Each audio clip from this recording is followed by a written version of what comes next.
High বন্ধুরা, তোমরা সবাই কেমন আছো? আশা করি তোমরা সবাই খুব ভালো আছো, আর আমিও খুব ভালো আছি। তো আজ যাচ্ছি খড়গপুর IOCL।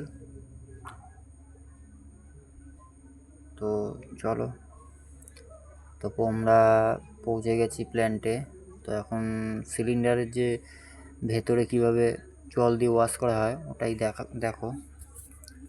তো গানগুলো নামিয়ে নিয়ে এখন আমি পাম্পটা চালু করে দিলাম, সিলিন্ডারের ভেতরে জল ভরছে।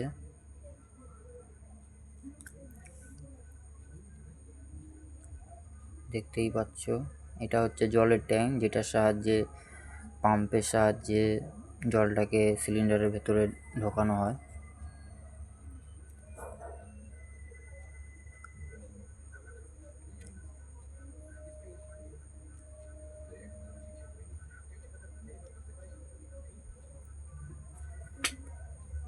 তো আমাদের জল ভরা কমপ্লিট হয়ে গেছে।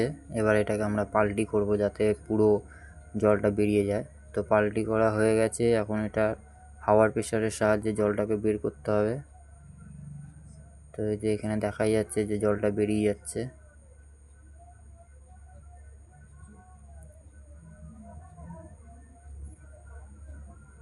পাল্টি করে এই কারণেই জলটা বের করা হয় যাতে সিলিন্ডারের ভেতরে যতটা জলটা সম্পূর্ণ বেরিয়ে যায়। তো এটাকে আবার আমরা সোজা করে দেব। জল আমাদের পুরো খালি হয়ে গেছে।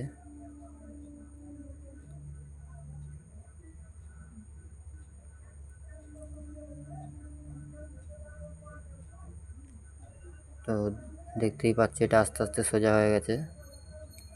এভাবেই সিলিন্ডারে ডিগ্যাসিং করতে হয়। ডিগ্যাসিং মানে সিলিন্ডারের ভেতরের যে জল দিয়ে ওয়াশ করার জন্য। তো ভিডিওটা ভালো লাগলে একটা লাইক আর সাবস্ক্রাইব করে দিও।